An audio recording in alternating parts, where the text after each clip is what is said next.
Hello, I am Rob Carroll. I am the Senior Gaming Consultant with Economics Design. For those of you that might not be familiar with us, we are an economy consulting agency working with game developers and other companies to help create robust and sustainable economies.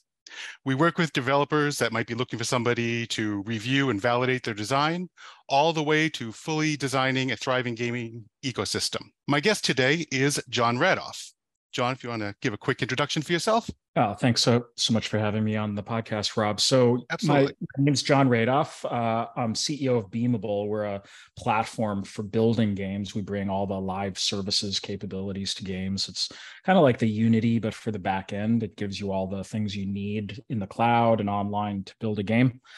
I got my start building games, though. I've spent most of my life actually making games. So when I was 19, actually, I met my future wife in an online game, dropped out of college and started a game studio with her, which was an online game on the internet. And Impressive. it's that time, built a bunch of things, built games based on Star Trek and Game of Thrones, shipped games to about 20 million players. So I've been living the entire spectrum of online games to the technology to implement them and really just trying to delight players with things that you can do and new experiences online.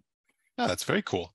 So you have worked for other companies and started your own over the years?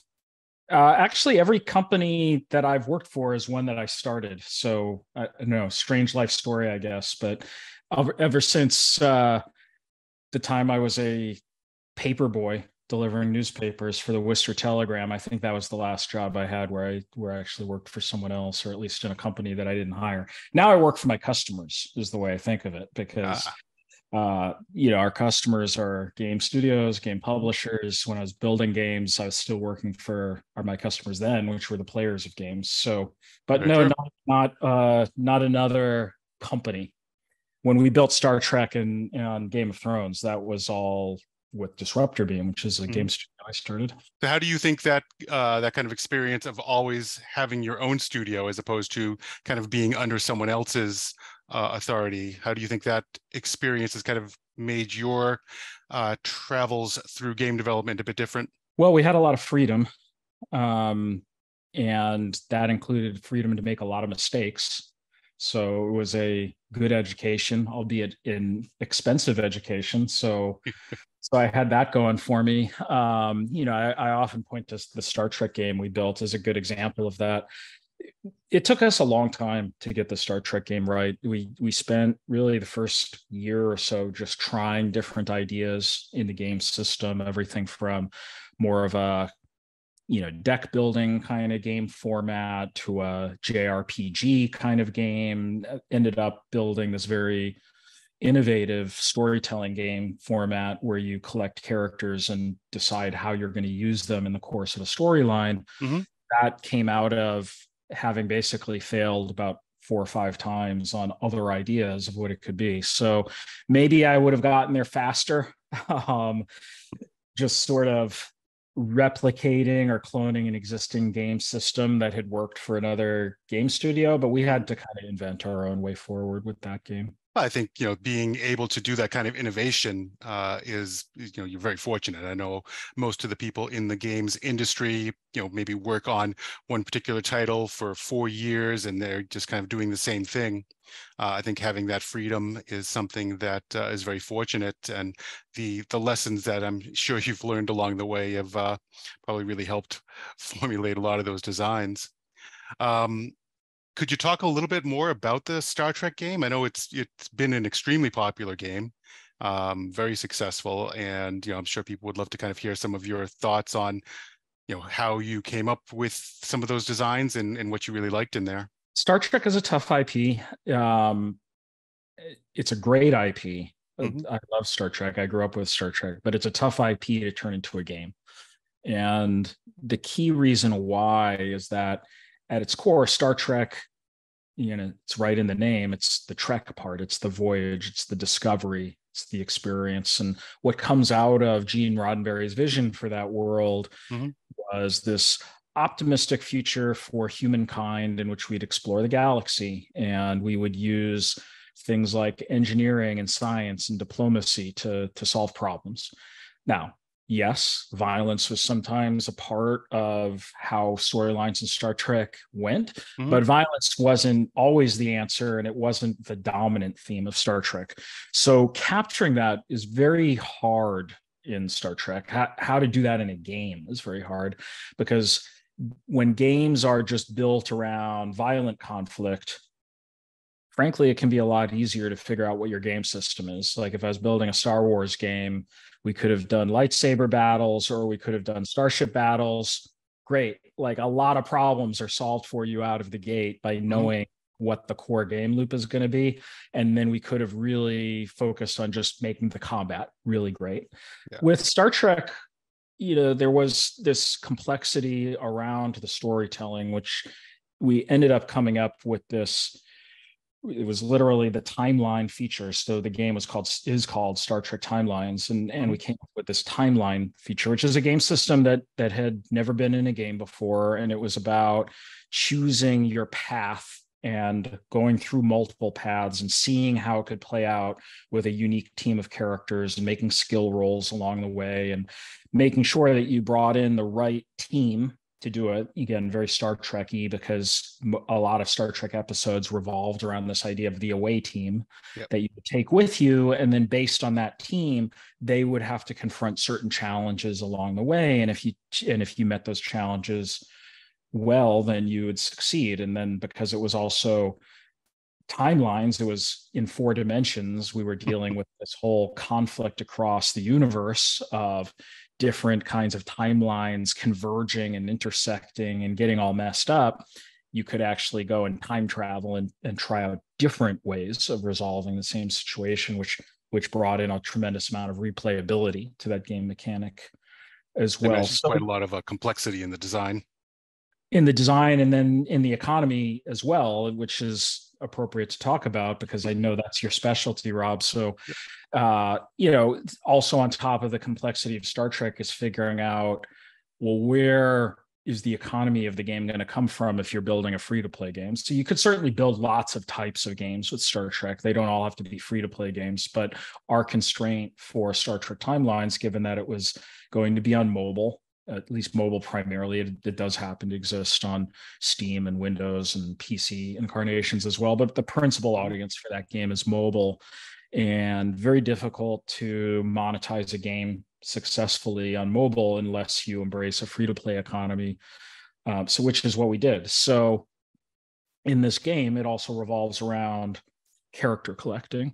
And that was a good match to the game system we came up with, because the whole concept of the timelines game loop, which was resolving stories as you go through these little mini adventures, was selecting which away team you go with, which meant amongst all the characters that you could collect, who are the characters that I want to bring. And there's sort of like the part of that game that plays in your mind Mhm.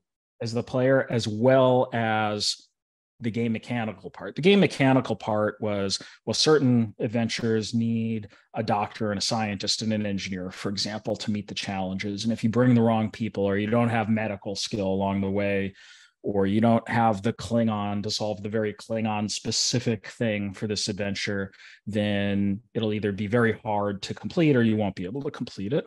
Mhm. But there's this whole other part of Star Trek 2, which is if you're a Star Trek fan, like I am, through the years, you've always thought about, well, geez, what would happen if I actually got What if? Spock? Yeah, exactly. All the what, like, I mean, not Star Trek, but there's a whole what if, show around Marvel, for example. Like, Yeah. so a whole what if you did something different? What if you created a team or an away team out of combinations that have never appeared on Star Trek before? Like, what happens when I put Spock and Picard in the same team? Like, Mhm. what'll that do? Like, and what kind of possibilities does that unlock, not only game mechanically, but just in my mind as the fantasy of that adventure is playing out? So The we philosophical discussions are endless with them totally, going together. yeah, totally. So it allowed us to explore a lot of space. So I feel like we kind of hit the trifecta there. We Mhm. delivered first and foremost the authentic Star Trek experience, where we were true to the story, true to Gene Roddenberry's vision, and created a narrative that actually made sense for Star Trek and the universe of Star Trek. We hit the game mechanics, which was a very compelling core loop that embraced that narrative. And then lastly, we had an economy that related to all of that in a way that was meaningful, that wasn't bolted on, and appeals to the fantasy in the mind of many Star Trek fans, as well as people who do things like go to conventions and collect autographs and things like that. So we were just checking a lot of boxes in the Star Trek experience. And that was the Star Trek game we built. Oh, that's an impressive story there. Awesome. I have some other questions I would love to get into with you on developing games in Web 2 and Web 3, and some questions with AI. I do want to geek out a little bit more on the design side, as I have one of Sure. the original veterans of the industry here with a tremendous amount of experience. One more question on the Star Trek side. As a designer, as a developer, I would imagine you had some fairly restrictive limitations on what you could do with the characters, with the cards that you were making for the game. Did that make the design easier or more difficult when you couldn't just kind of create a bunch of characters that seemed cool, but you had to really stay true to the lore? Constraints are a positive in game system design. So the fact that we had all this lore to work with was one of the really great things about Star Trek and Game of Thrones and some of the IP that I've been fortunate enough to work with over the years. And you wouldn't want to, although we did eventually add a few unique characters, they're kind of in the periphery of the experience. The core of the experience were all these characters that you were very familiar with. Yeah. Having watched Star Trek episodes, and at the time we started making the game, there had been over 700 plus episodes of Star Trek that had been on the air across all the different categories of Star Trek. So, and in addition to that, you didn't just have each individual named character, you had all these different versions of them. Like you had Picard as a captain, but you also had Picard as like in his noir outfit when he went onto the holodeck and did like a role-playing game with his crew. So you had all these different versions and storylines to draw upon. It's one of the things that when you're working with IP, that I think you sort of have to get over yourself a little bit as a game developer and choose where you're going to focus your creative energies. So if you're someone who must design every character and every aspect of the world and every plot line, working with an IP might not be for you, because there is a lot that's given to you, and you're going to work with story teams and people who are very responsible for the lore of that world. And that's the area where you have to just realize that you're lucky to be in that universe, and that's where you need to support them, not the other way around. Makes now, sense. the creative expression in that experience, though, is, okay, how do you relate that to a game system?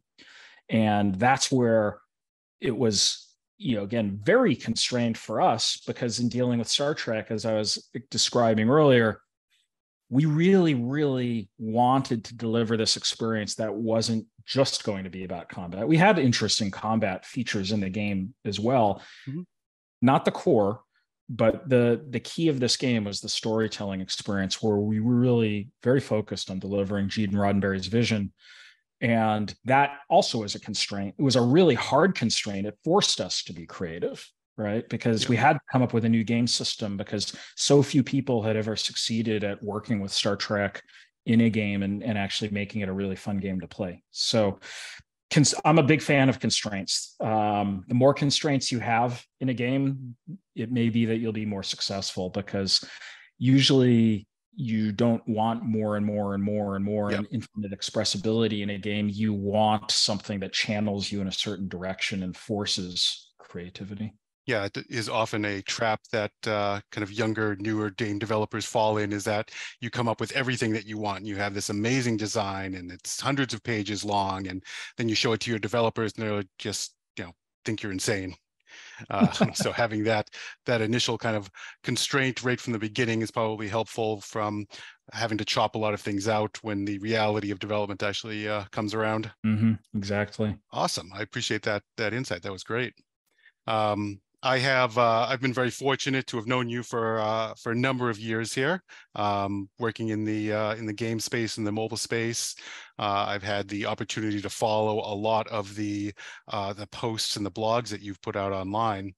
We will put a link down in the footnotes here on how to get in touch with you and see a lot of this wisdom that you share. And I have to say, you were one of the leaders in the kind of Web3 revolution that came along. You were posting up there before a lot of people were really aware of the possibilities of Web3, well before I was in the industry. And I have to say, you taught me quite a lot of the possibilities and what we could do in Web3 as game developers. I'm kind of curious, how and when did you make that transition from, I guess what we call Web 2 games, which is traditional, mobile in-app purchase style, to this more blockchain powered Web 3 space? Well, I don't know that I consider it as transition so much as I added a lot of capabilities to my overall toolbox, because I look at the whole universe of games that could exist, and for certain kinds of games you need a certain kind of economy, and for certain kinds of games a scarcity economy, or economy where people trade with each other, or where the composability of Web3 adds the building blocks that let you stack things together and make interesting new objects out of subcomponents. All those are a few of the several reasons to want to build a Web3 game. It's not obviously a fit for every single kind of game. A single player storytelling game, for example, where you just go through an adventure, you don't need Web3 things for that. Although I'm sure that as I say that, people listening to this are like, hey, I've got a great idea for how you would add Web3. Totally. I also am a big believer that, first of all, there's an exception to everything in games. And number two, I can't think of all the ideas that, that's kind of why I went to making Beamable, is because we could help thousands of people build games instead of me have to come up with all of the ideas for the next game. But when we think about the emergence of Web3, it actually started around the time of Star Trek Timeline. So little known fact, Star Trek actually has Web3 features in it that we're still waiting to see them emerge. But we worked with Forte 4 or 5 years ago and generated about 1 million wallets via Star Trek Timelines, because we started to add some Web3 components where you could earn certain NFTs and slow drip economy features that were on chain to that. They're all present in the game. They haven't been rolled out yet. We'd love to see it go out there someday, but whether or not it does emerge, it taught me a lot about those systems. I had, mined Bitcoin and things like that even years earlier than that. So I'd always been crypto curious and had messed around with these things and collected some of the currency. So it wasn't as if I came at it as a blockchain noob either. But we used Star Trek Timelines as this petri dish to experiment a little bit with the kinds of components that you could bring into an established Web 2 game. And this is a tricky thing, by the way, because if you have an established free-to-play economy, free-to-play is almost always an inflationary economy where you don't care about the fact that one individual user might end up with infinity of a currency, for example, or lots and lots of items, because you have designed the game in such a way that you're the monopoly supplier of all the items. You are the form of distribution. You're the central banker. As the free-to-play game system designer, you have fulfilled all of those economic roles. Well, it gets more complicated with Web3 because you're opening up cases where that will no longer be the case. And one of those things, ideally would include the ability for players to trade items with each other, just like you can trade a Magic the Gathering card with your friends or a Pokemon card with your friends. So that opens up a whole new dynamic to the way people are going to think about their game strategy, their game tactics, it certainly has a huge impact on the game economy. So for us in this game, while these features didn't make it out, or at least haven't made it out yet, we decided that we kind of had to firewall those aspects of the economy a little bit, and any of the collectible items that would be associated with the tradable economy using NFTs wouldn't really intersect in any way with the traditional free-to-play economy. So they were additional features that were added to the game. So that was my first introduction to Web3 gaming. And it was actually about that time that I just started to see all of these gaps in, all the online systems, economy, social systems, cloud code, data persistence, and then, of course, blockchain integration that stood in the way of building big games. And that was the true transition over, because that was from being a game developer of one game at a time to creating a technology platform to help everybody. And the big thing that I realized in that transition from game developer to game technologist was everyone had always been building these things in silos. And especially the back end. Like, while there are pieces of code and APIs that you can draw upon, everyone essentially creates this siloed development effort inside their own company. And that means accumulating a lot of responsibility, a lot of technical debt, and a never-ending need for middleware just to wire these pieces together. And when I looked at blockchain, I just said, geez, that's going to be another exponential increase in complexity. And history has proven that true. Like, so few Web3 games have been able to get off the ground over the last year, I think largely because people have gotten so caught up in a lot of the technology and the base infrastructure kind of things standing in the way. So we're helping people now get past that so that they can focus on the creative aspects, the economic aspects, the experiential aspects of the I know game.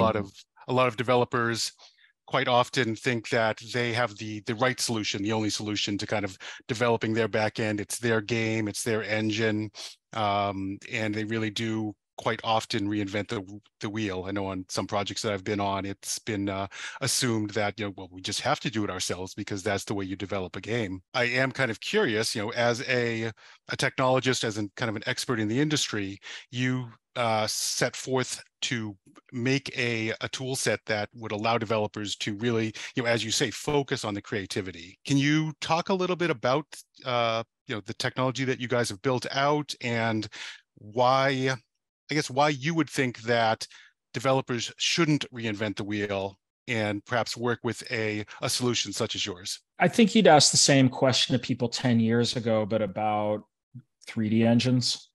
So there was a time at which you really had to create your own 3D engine if you were going to build a 3D graphics game. And it meant assembling all these little components together. You'd be doing everything from matrix math to shader programming to complex geometry. And then you'd have to build the whole workflow system around it to actually enable it. And you'd have to create scripting systems to make it programmable. There really wouldn't be any extensibility because you would have to create your own middleware and add components one piece at a time. So along comes Unreal and Unity, who really standardized a lot of the way we now use 3D engines. So what did they do? Well, they took that core set of 3D graphics programming, they made it more immediately accessible. They embedded it within visual tools that made you capable of composing the elements together, but they didn't stop there. They also made it scriptable and programmable. They made a framework for extending it. And then they even took it to the next level and created extensibility through marketplaces where developers in the community can add new capabilities, like through the Unity Asset Store or the Unreal Marketplace.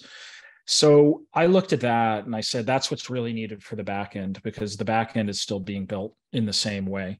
So the problem is that realistically, building a backend that's going to scale takes an enormous amount of effort.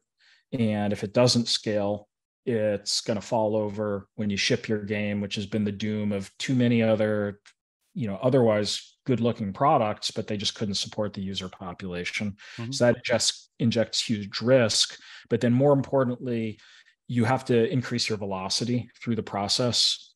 To one of the most important determinants of success in game development is just the velocity with which you incorporate feedback from people being your design team and your product managers, as well as people in the form of your customers, your players, and the way they interact with the game and what they like, really compressing that cycle time down a lot so that you move through development at the fastest speed in a way that gives you the most tries at features and incarnations of things so that you can ship the best product. So if you are building all these features, online features that require like a back-end programmer and a front-end programmer to have to collaborate and figure things out along the way, you've just more than doubled the complexity. Anytime you have two programmers working on the same feature, it's much more than double the complexity. I don't know the exact multiple that's going to change for each game, but it's at least twice as complex, if not exponentially more complicated. And you're lucky if you're able to do it with just two people and not a more extensive team beyond that. Yeah, two is usually the minimum that people encounter, but you're right. It can be several. It could be a whole team of people to implement a really complex feature. So those kind of things just slow down your velocity so much. So what are your risks now? Maybe you don't ship the game at all. Maybe you're running out of cash at the time when you really need to be getting a soft launch out the door.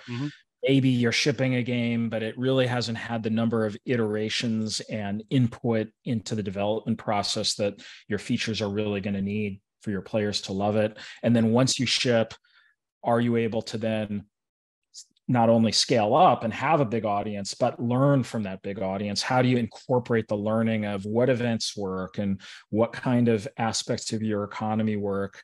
What features do people really enjoy so that you can rapidly improve those features? A lot of that you don't really know, unfortunately, until a big audience comes along and starts engaging with the game. So we want to increase velocity through that whole process. And we really strongly urge anybody to think twice before they take that on, because not only do they give up the velocity improvement, they unfortunately don't realize how much technical debt they're taking on.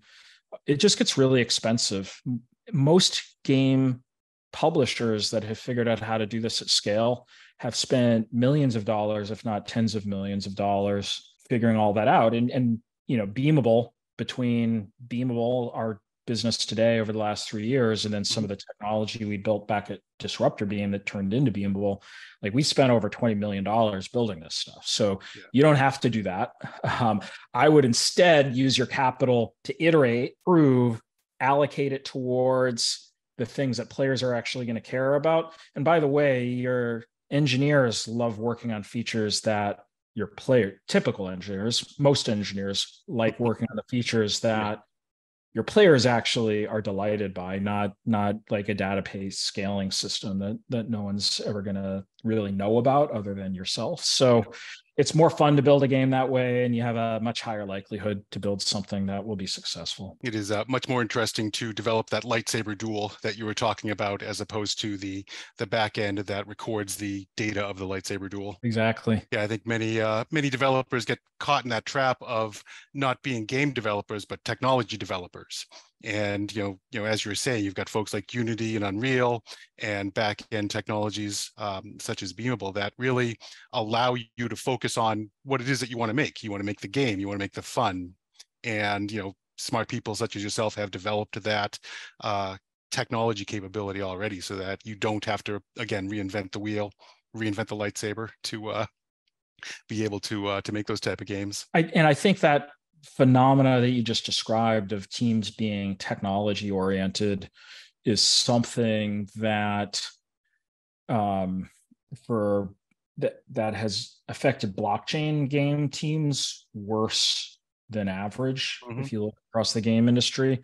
And it makes sense to me, because a lot of the people who were initially excited by it and saw a lot of the economic opportunities within it, they came at it from either an economic or technology centered background. And a lot of those teams were just formed out of the enthusiasm around that, instead of the enthusiasm and, frankly, the experience in building, designing, and shipping a game to Yeah. someone, which is this ultra chaotic process, requires tons of creativity, a lot of discipline through it, and just a lot of hard-won lessons about like the craft of game making and how to value and prioritize things through the process.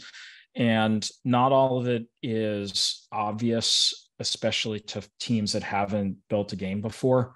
So I think that's why a lot of teams that we've seen in Web3 haven't produced. Now that has changed a lot. I'm starting to see Web3 games that are super capable and are populated by veteran game designers and game developers. And the common theme that I hear from some of these folks, by the way, is, you know, they've been at it for a year or two and they're still looking at a year or two more before they're going to ship a game, or maybe not even reach like an open beta for a game until that time frame. Not unsurprising, because it does take time to make a game, because game making is a craft. Absolutely. It isn't a deterministic process where you just have to I know engineering has its own complexity. And by the way, we're an engineering company at Beamable. Like we're 20 people. It's practically all engineers. So like all we do is solve engineering problems. So I'm not taking anything away from people who do that as a living, but it's a different kind of process. It's about breaking down problems into its subcomponent parts and attacking them, and like relentlessly sort of, you know, breaking it down and just hammering away, and having really great engineers just sort of solving through that process, discovering the edge cases and all that. So like that happens in game development too, but it's a little bit different because you've got this whole component of fun involved. Yep. And it's this almost unquantifiable property of game development where the fun, it kind of can sound fun when it's in a GDD, a game design document. It can seem fun even in the earliest stages of prototyping because it kind of looks cool.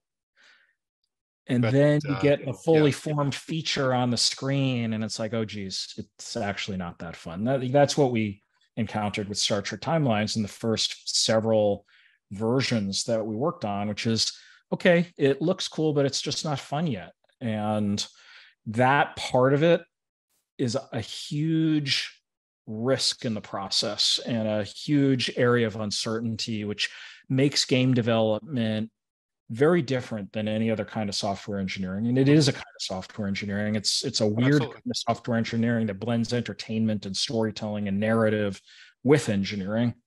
But that's what's different. And I just think teams need to focus on the fact that there's all that complexity, uncertainty, and risk in the creative and fun factor elements, and not get embroiled in all of that additional complexity and risk of the technology, of breaking down the pieces, making sure they scale, handling all the edge cases.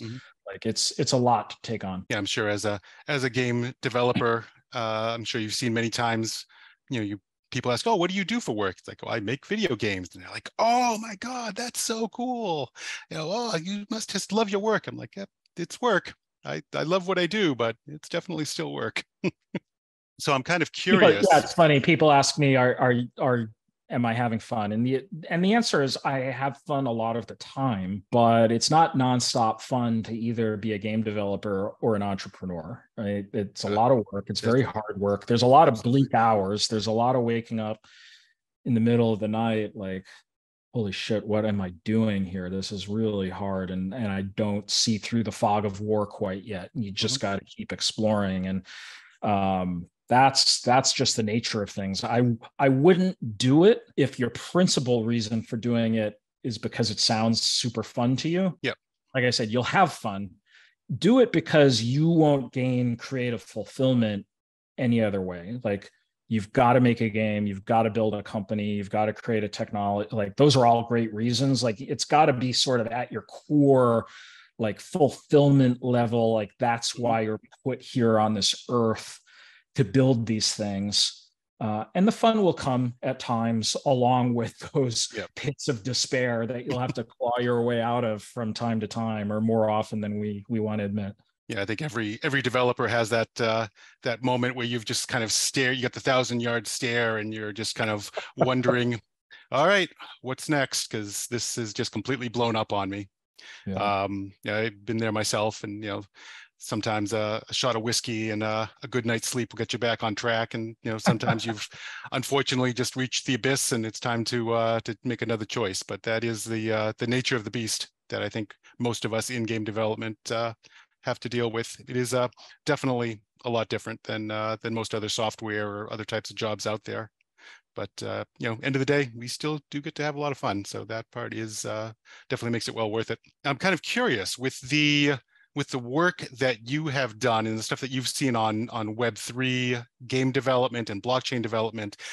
Is there anything in that area that stood out to you where you said like, whoa, that is super cool? Like the moment where you're just like, your eyes just kind of bugged out and you said like, that is the potential that this blockchain really brings to gaming. Yes. But let Glad to me, hear it. yeah, well, let me unpack that a bit. So I'll start by directly answering your question. Then I just want to follow that with a couple of other thoughts. But so a lot of people get kind of wrapped up in the more technical aspects, composability, for example. It's super cool that like marketplaces could exist where people could trade an item, and you don't have to build it yourself.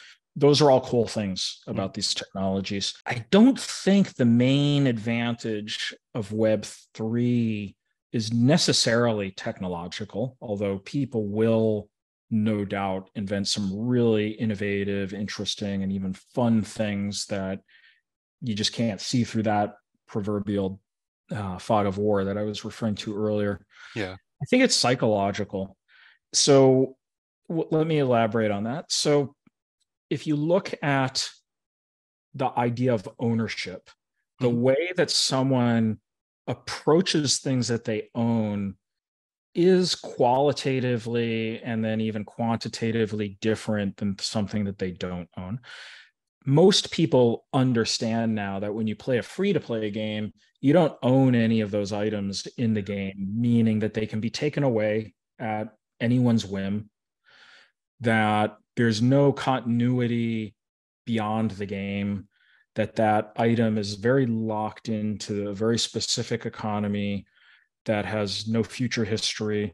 Now, everyone can jump in and talk about like all these ideas of like, well, what is the value beyond the lifetime of a particular game? That would be a whole discussion of itself. But the core idea, though, is the idea that you really do own something in a Web3 based economy. You own something that can live beyond the game, that can be traded. The tradability of it, the lifetime of it, are the technical pieces that just help prove to you that you actually do own something within the economy of that game. The thing that's still very untested in Web3 games today is whether it will matter, but I think the evidence we have looking at something like Magic the Gathering is that it really does. Because the way I personally, just focus group of one, approach my Magic the Gathering collection of actual cards, or even the Magic the Gathering online game that was created like 20 years ago, where again there was real trading and that you could even like redeem a complete collection for a physical copy of the cards, sort of essentially one of the first phygital products, albeit not a Web3. I mean, really, even well before even Bitcoin. So they didn't have those ideas to build it on, or I suspect they might have. It's just different than the way I think of it in something like MTG Arena, which is structured more as a free-to-play game. So owning things is a psychological shift that I believe is still or I hypothesize is an underestimated quality of Web3 games. And if I'm right, it'll be borne out in higher conversion rates, higher average revenue per user playing the game, things like that. So that could change the economy of these games very dramatically. And it could also change the kinds of economic incentives available to game developers, things like royalties to tap into people continuing to trade within the economy, incentives to create more content and add it to the world. So all of those things changes the economics dramatically of the way you're going to approach these things. But I do think that the really interesting feature of Web3 comes down to ownership, not as sort of like one of these libertarian ideals that you'll run into continuously as you traverse the worlds of Web3 and crypto economies, but more as a psychological property of someone feeling more connected and their property being a little more everlasting than it would otherwise. And then the whole way they approach the game may in fact be different. Over the next year to 2 year time horizon, we're going to see a lot of the first kinds of games that are starting to ship with very high production values, really high fun factor. And we'll see from that how big of a difference it makes. But I suspect that it could be a really big difference for the games that are really well designed. Yeah, I was fortunate enough to be able to work with the Splinterlands team, and we did a community event in Vegas last year. It was great. They had 500 people from their community that, on their own dime flew out there to meet the team, to do some tournaments, have some dinners together. And it was amazing to be able to sit down with a lot of these folks. Some of them were just players, and they had built their decks over time. Some of them were kind of high value players that had purchased a lot and were really, I guess, high value members of the community. It was amazing to just kind of sit down with them and really see the connection that they had with the games. And it was different from other projects that I've had been fortunate enough to work with in the past that were kind of traditional Web 2, where you maybe owned a tank or owned a creature in the game, but it belonged to the game. It didn't belong to you. And that idea of, as you're saying, that connection, that I own this card, I own this token, and I have a much more vested interest in seeing the success of the game. So I think that's definitely what you're saying there, and the changes that are coming for game developers as you adopt more of that Web3 mentality is something that is exciting to see, and I think a challenge for a lot of people as well. Yeah, and I think it's going to be a new category of games, and I don't think that existing game franchises necessarily adapt to it. It probably is going to be the domain of examples that you just gave, that where they're building new IP, new game experiences.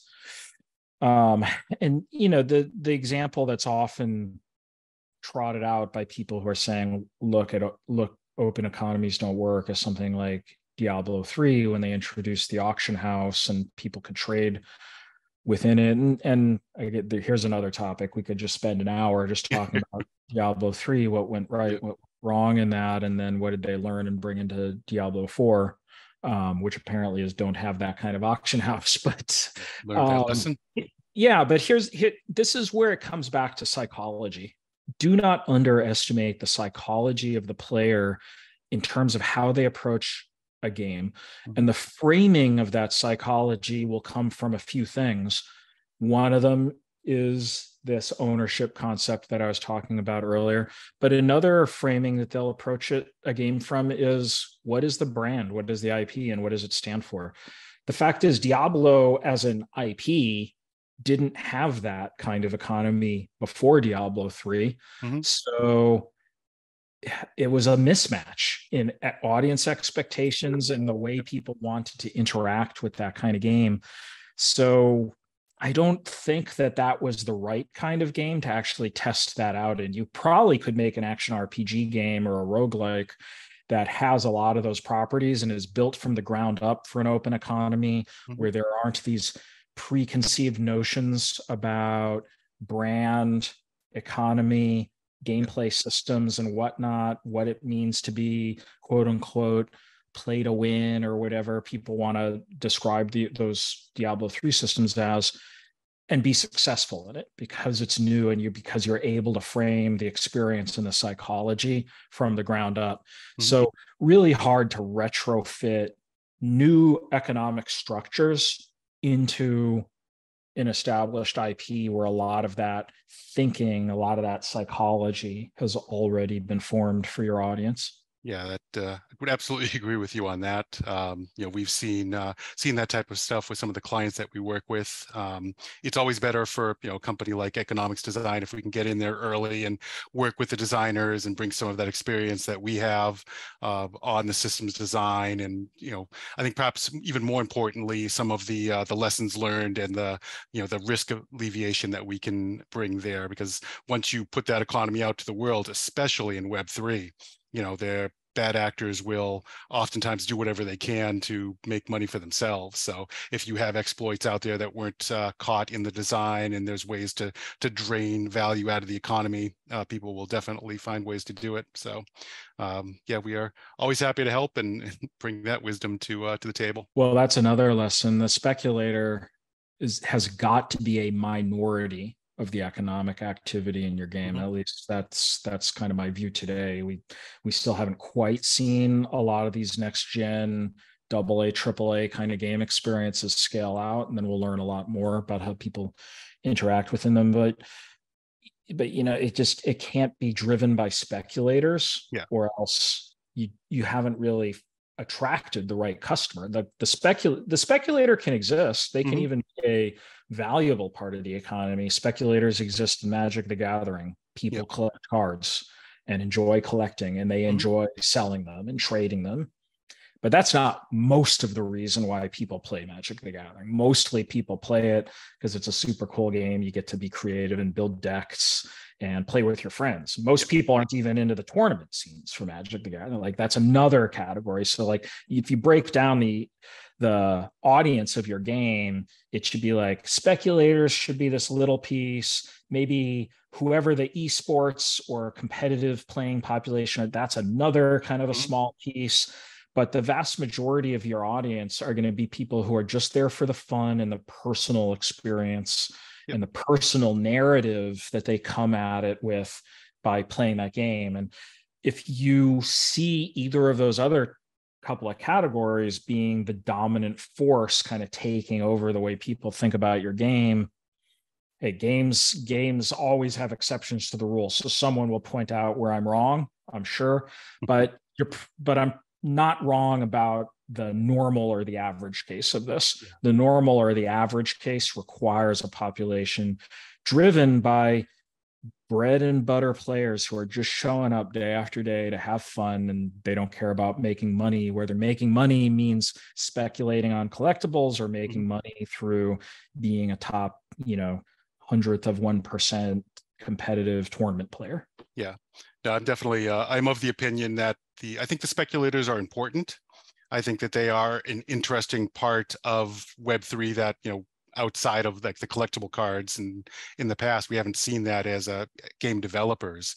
I definitely agree with you that, they shouldn't be your focus, but I also really don't think you should ignore them. I think, smart developers can come to it and, have portions of the game that can be very interesting for the speculators, as long as it doesn't take away from the fun of the game and the gameplay and the ability for people that maybe aren't paying the game, and just kind of like, free to play experience there, that they can come in and play, and the speculator still has a value in the game and some interest in there, and designing with them in mind, as opposed to trying to exclude them or include them.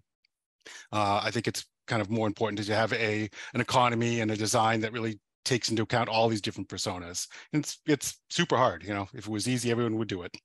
But I think I think where they add is liquidity too, right? And if we go back to the idea of an ownership economy, if we want to convey the concept of ownership to the player, then ideally you need a way for them to exit their positions and sell things. So I have a collection of thousands of Magic the Gathering cards in real life. And if I wanted to sell them, I could sell almost all of them for something. It might be that some of the more common ones I just have to package into like a big bundle of like get this rare and a bunch of commons. Yeah. So, but I have liquidity of this Magic the Gathering collection that I have no intention of ever selling, because I just like having these things. So sad. Yeah, but the fact that I could sell them means something to me. Mhm. And the fact that there are some speculators out there, as long as they're, not 90% of your economy or 51% of your economy, like they bring a lot of value to the economy because they're adding liquidity and they're communicating to me as someone who more wants to own and keep things for a long time, Mhm. that ownership actually exists, because it's hard to say you own something if there's no buyer Yeah, for it. I guess you still have it, like, I've but got this pen and I own it, and but what does that mean? yeah, Same as a rock, I guess. yeah. But I also own that. I have that Drudge skeleton, and man, that's going to work really well in some deck that I build next week. You had a cool looking Drudge skeleton from a long time ago, or the new one with a cool looking border on it. Like, there's There so you many go. creative ways to take the sort of the commons and make it all feel new and interesting and exciting again. Very true. So we've got a few minutes left here, Jon, and there's a question I would love to ask you, because I think you have a unique perspective that a lot of people uh, that are coming into the industry, might be looking for guidance on. So as an entrepreneur, and somebody that has started companies and been successful, what kind of advice would you say to somebody that you know wants to start a game studio? They've got three friends and they've figured out the next great game that's going to take the world by storm. What kind of advice would you give them as they are getting out of the basement and ready to start that company for real? I have so much that I could say about this. That's the next I podcast. guess, yeah. So I guess number one is, do you want to build a great game more than anything else in your life right now? I think this is something that I put on a list of 75, 80 things that I just had learned from game development, Mhm. that I put on my blog and Twitter. If you don't, I would question the motivations, and because it can't just be something that sounds nice that you want to do. It's got to actually be the most important thing that you're going to want to do, because this is going to be incredibly hard Yep. with kind of the odds against you of success. So you better find a lot of fulfillment in the journey of making the game itself. You better feel like you're learning a lot from the process of making the game. But you really have to want to be able to put an awful lot in your life on hold if you're going to make a great game, Mhm. in favor of making the greatest game that you can make. And a lot of people, I think, don't want to hear that, or they don't want to believe it. Yeah. Um, but in my experience, the teams that have gone on to build great world-beating games, they've taken that to heart and they do it. And again, of course, there's exceptions, and someone will point out the exception. By the way, tell me the exceptions. I would really love to learn from all of those exceptions. They did. For the most part, these are teams that went all in on it, and they just wanted to build a great game. And they wanted to do it more than anything else that they could do at that Mhm. point in time, probably because it's a burning creative obsession that they've got eating away at them if they don't. Yep. Beyond that, I think a lot of it goes into team composition. And if you share that value about wanting to make something great, the other thing is just sharing the same taste, frankly. Mhm. Like, harder said than done. And by taste, I mean all the important things that are going to be manifested through this game, Yeah. the artistry, this kind of story, but also the kind of economy. Like, if you're building a free to play game and someone's got on that startup team has deep reservations about building a free to play game for whatever reason, I don't know if it's going to work out. It's going to be hard to make that work. Same thing for a blockchain game. If Mhm. like it's fine to go through a process of learning and then getting there, but if like you're off to the races and building a game, and people on that team have deep reservations about blockchain and what it all means, and not sure they really want to be building that kind of game, I don't know if it's going to work out. So taste and a shared value system are really going to be core across that whole team. Yep. Beyond that, it's just the composition of individuals. And I think We're moving into a world where smaller and smaller teams are going to be able to do really amazing things. And the core of just about any team is going to be, someone who's got a great artistic vision, meaning the visuals and the way you're going to communicate storytelling through the visual impression that the game makes.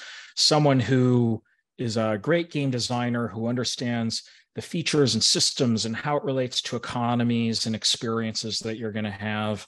And definitely a hacker who understands the technology and the programming and how all those pieces are going to be smushed together into this overly complicated organism that we call a game. So that's like the core of just about any game team. Mm-hmm. Maybe some teams will have like one or two other people that's more dependent on the kind of team. Like sometimes you have a game where the economy is going to be such a huge deal. Like you just need someone who's going to be super focused on just that aspect of the game, for example. Or you've got a game where like the combat mechanic is so core to it that you need someone who's just lived and breathed combat, tactical game execution their whole life and just knows how that's going to play out. Like that's maybe one or two other roles, but like that's your core team. And then everything else that you're going to add, whether that's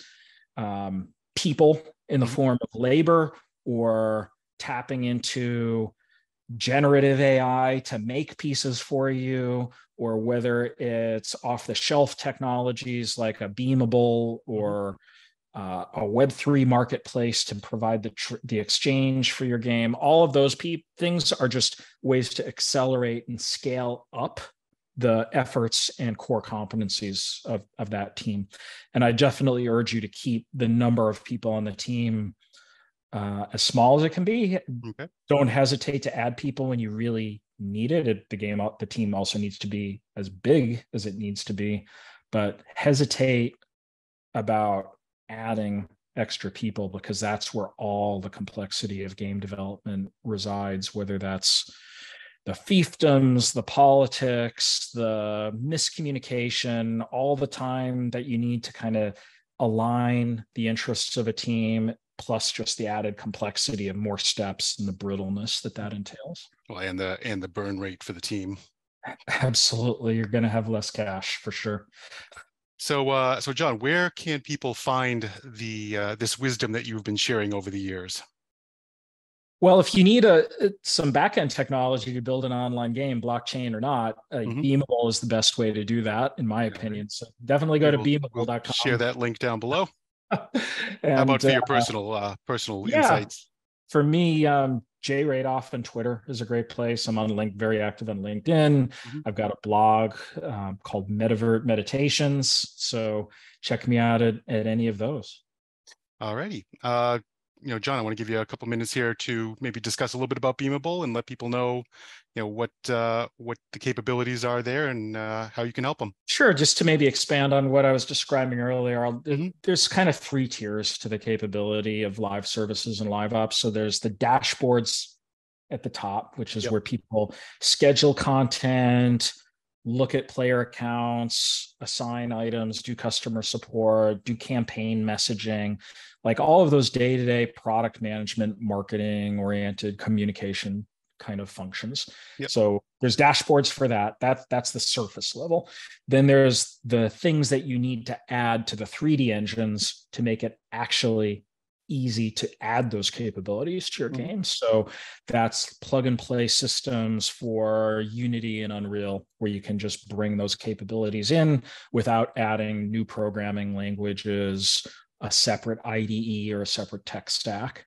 And then that's all built on a foundation for cloud code and data store that's extensible and open and supports millions and millions of users and works with the languages you already know. So for example, if you're a Unity developer, you're used to programming in C#, well, now you can script your whole server capabilities and all the game rules need to be server authoritative. It's done in C# too. So it's like a magical extension to what you're doing in the 3D engine anyway. And that's what Beamable is built. Our aspiration is to be like what Unity and Unreal did for the front end. We're trying to do that for the back end, meaning all those capabilities in a fully integrated way in a way that's extensible, programmable, and then even has a marketplace of extensions from other developers that you can add to your game servers.